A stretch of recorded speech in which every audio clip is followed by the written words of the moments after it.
Hello and welcome to another edition of Conspirator Brock's Pull List. This is my pull list for the week of September 20th, 2017.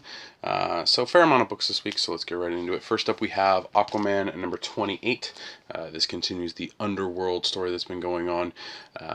Aquaman's been really good, even with the switch to from double shipping to single shipping. It is still one of the books I look forward to reading. It's interesting to see the take that Abbott is taking on, or Abnett is taking on Aquaman. So really, really enjoy it. If you haven't checked it out, pick up that first trade.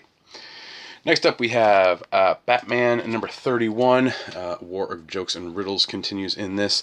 I've been it's just been an amazing, amazing title, and if you have not yet checked it out, you really need to. It is awesome. Next up we have Dark Knight's book, but the title is Batman the Red Death One Shot. It's a shiny metal cover there. This is the metal tie-in.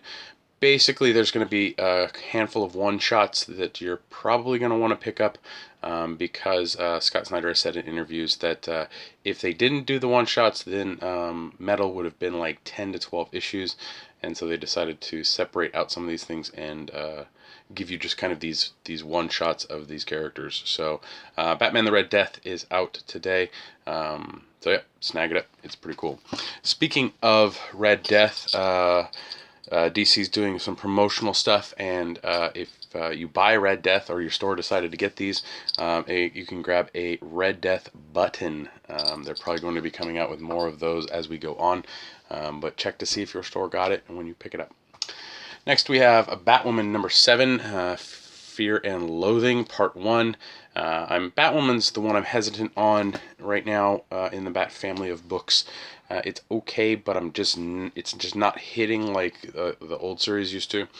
So I'm curious to see how long it stays on my actual pull list. Next up we have a rebooting, I guess, of Bloodshot Salvation number 1 by Jeff Lemire. I've been enjoying Bloodshot. Jim Lemire's been doing a great job on the title, so I'm going to keep going with it. Yeah. Next up we have Descender number 24. Rise of the Robots continues in this. Descender's just a really great book. Jeff Lemire again, Dustin Nguyen, great team up on that title, and I really enjoy reading it. So, next up is one for my daughter, and that's Disney Princess number 13 is out. Yep, I collect them for her, but we read the digests. So yeah. Next up we have Green Arrow number 31. This continues the hard traveling hero story arc, which has been fantastic. Can't wait to see what happens in this issue. But overall, Green Arrow has been a solid book, despite my kind of dislike of the first handful of issues. But I think Percy really kind of picked it up and just made it solid. Next up we have Green Lanterns number 31, Out of Time continues in this. So we'll get to see what happens with the first Lantern guy or whatever. I can't remember his name, but who knows. Next up is Harley Quinn number 28. Vote Harley is the story arc that's starting in this issue. I'd vote for Harley. Yeah, of course I'd vote for Harley. But yeah, so I'm curious to see where the story arc goes. Yeah, we did get a slight break from Jimmy Palmiotti and Amanda Conner in the last issue as a one-shot, which was fun and kind of nice to see a different take. And Harley did talk to the reader. So, yeah. Next up we have another Dark Knights metal tie-in, and that's for Nightwing 29. This continues the Gotham Resistance Part 2. The next two tie-ins will be Part 3 and 4 of the Gotham Resistance, and then it will switch over to the next round of tie-ins. But I must say that the tie-ins actually make a story. The Teen Titans one from last week, basically this issue will pick up right from that. So if you were unsure about getting the tie-ins from other titles, not just the one-shots, I would recommend it because they work really well in this kind of, hey, it's this story, and this story, and they're told in one issue on these. And it didn't really seem to break the Teen Titans flow. So, yeah. Next up, we have Secret Weapons number 4. Basically, just a bunch of mismatched, kind of lame-powered psiots run around trying to figure stuff out. It's cool. I like it. Next up, we have Star Wars Adventures number 2 from IDW. My son read the first half of the first issue, so he likes Star Wars, so we're gonna keep going with that one. Next up, we have Super Sons number 8. Planet of the Capes continues in this story arc. I've been enjoying Super Sons overall. There's been a few points where I'm like, but overall I think it's a good title.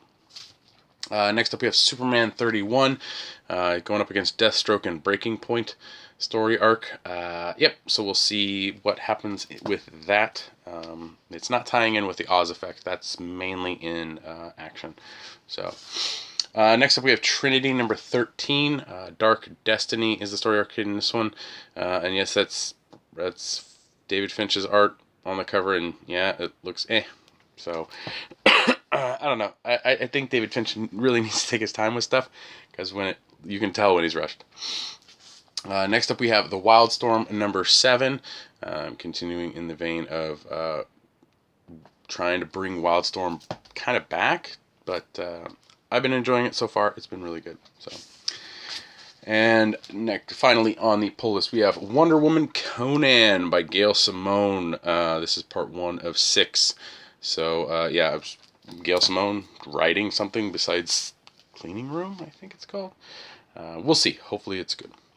I did pick up some variants this week. So we have Aquaman number 28. Nice Mara cover there. Of course, Frank Cho did the Harley Quinn Vote Harley right there. That one I thought was awesome. Super Sons 8 had a pretty cool cover, so I decided to snag that up. I'm not a big fan of the artist, but it was Zatanna, and I thought that was pretty interesting, so I snagged that. And of course, the Jim Lee Wildstorm cover. I almost picked up the third cover for Wildstorm. It's who's it? Brian Hitch, I think, did the art, but I held off. So, and then we got in a book that I forgot to pick up, and that was the Dark Side oversized Kirby special. So I'm finally going to check that one out, and that'll finish up my Kirby reading. The one shots that they did overall, they were okay, but it's not something that I think I'm going to actually keep in my collection. So Purge. I did pick up a graphic novel this week, and that is for Invincible Volume 24, The End of All Things Part 1. Yes, Invincible is coming to an end.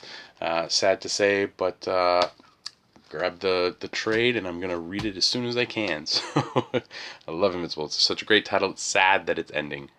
But yeah. I did pick up a random couple other things. I did pick up Wonder Woman on Blu-ray. So yeah, can't wait to check that out. Let's see, what else did I get? I did order a Wonder Woman puzzle, because I like doing puzzles. So I'm going to, at some point, get to do this one. I did get a very big special order in this week. The Batman versus Harley statue from DC Collectibles came in, and it was huge. But it apparently came with some defects.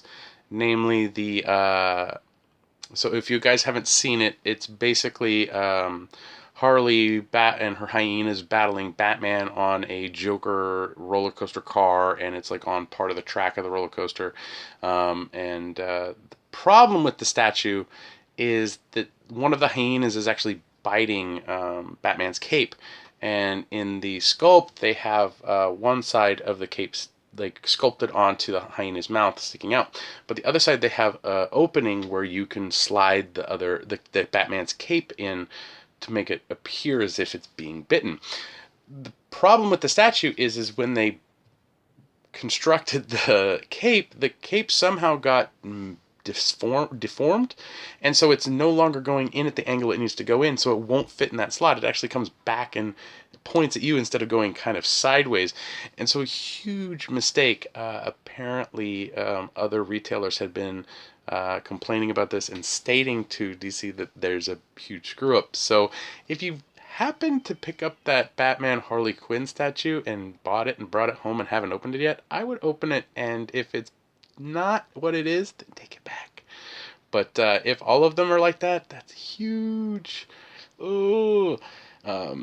So part of me was disappointed, but another part of me was like, I don't want a broken statue. So to all those people who laugh at me for opening a statue before I actually do an unboxing video of a statue, that is why you do it.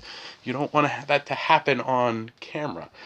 So yeah. So hopefully DC will fix this problem, and I'll be getting that statue somewhere down the road. Yeah. So that's it for what I brought home. Read list. That's the next thing. So this is my read list. These are the things that I read to stay current on more books than I want to actually pick up. So first is a number 1 from Image, and that's Gasolina. There's been some preview pages and a couple Image books of it. I'm going to check it out, see if it's interesting enough to read issue 2. Next up is a book that we got delayed, and that's Generations Hawkeye number 1. I was not impressed with the last week's issue, which was Captain Marvel and Captain Marvel. It was bad. Like bad. And overall, the Generation books have been So I do not think that is a good setup going into Legacy, this Generations thing. We'll see.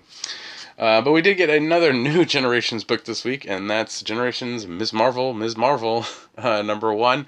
So I'll check it out. We'll see.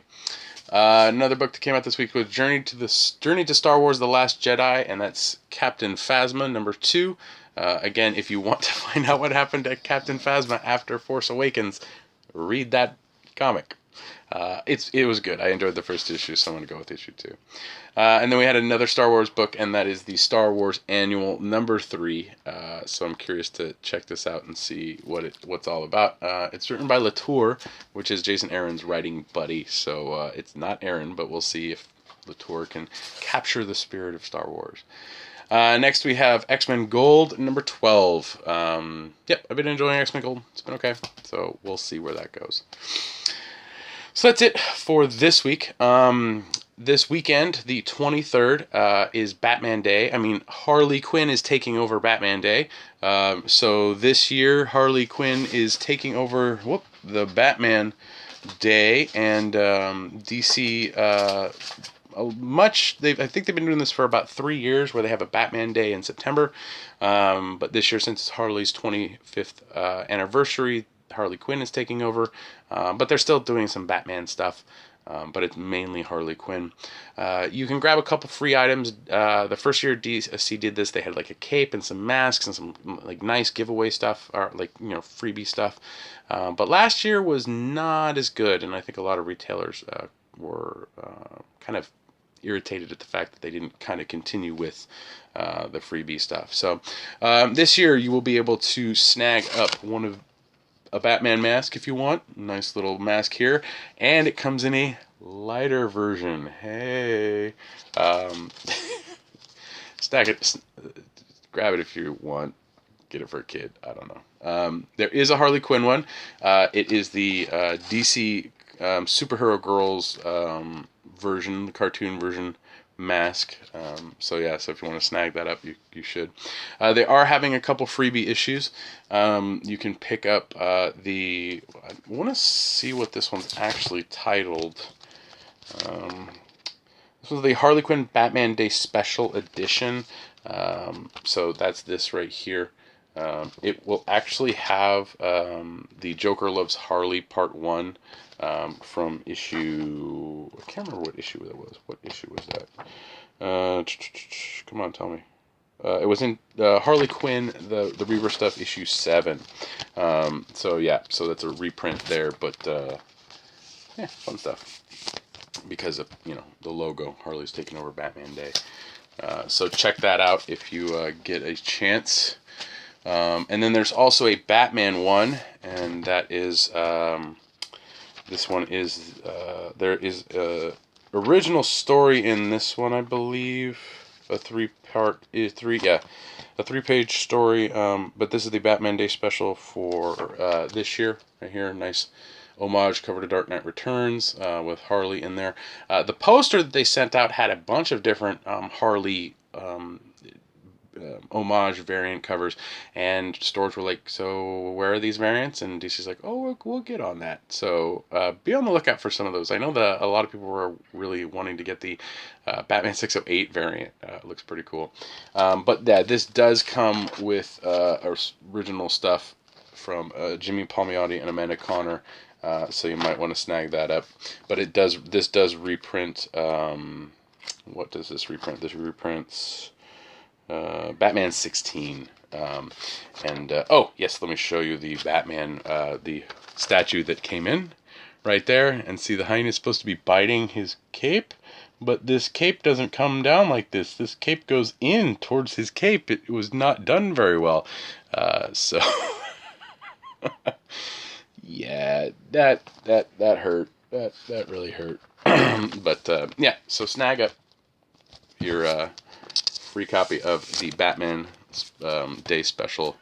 And then they're also doing one more for the kids, and that's the DC Superhero Girls preview issue of Out of the Bottle for the DC Superhero Girls. So I snagged up a bunch of these for my nieces. So yeah, so snag those up. And apparently there was a book or a book that was handed out at one of the cons, and people were like, where is it? Where can you get it? And apparently DC sent some to some stores, and if you're lucky enough to snag one, go for it. But a lot of people are trying to get their hands on this, and that's the Batman in Noir Alley. This is the TCM freebie that they gave out, I guess, at one of the cons. But we got a couple in, so I snagged one up. So be on the lookout for that. Alright, that's it for my pull list. Thanks again for watching. Please like, share, and subscribe to the channel. Leave your comments down in the comment section below.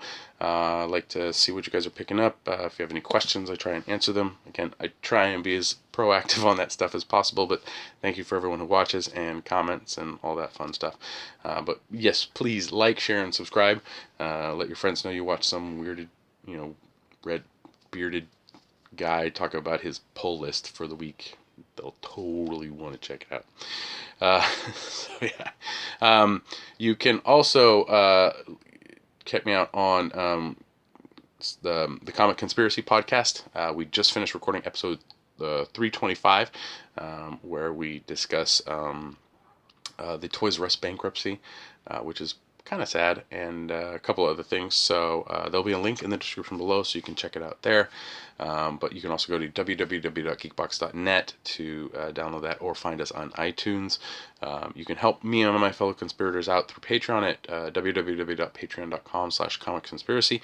For as little as $1 a month, you help us with hosting, getting food sometimes before recording, and getting some products. So to all our Patreon backers, thank you, and especially to Justin, I can't remember his last name, but if you follow me on Twitter, Justin is one of our listeners who has done some comic book art of some of the guys on the podcast, namely Bryce and as Cable and Charlie as Cable, but he did an immaculate Ryan Higgins Nightmare, like 3-page spread, like tiny comic, and it was epic. So I will post a link to that on the description below, but you should definitely check it out. It's hilarious. You can follow me on Twitter. My handle is @BrockSager. And yeah, so that's about it. I need to get this up for you guys, and I will see you next week.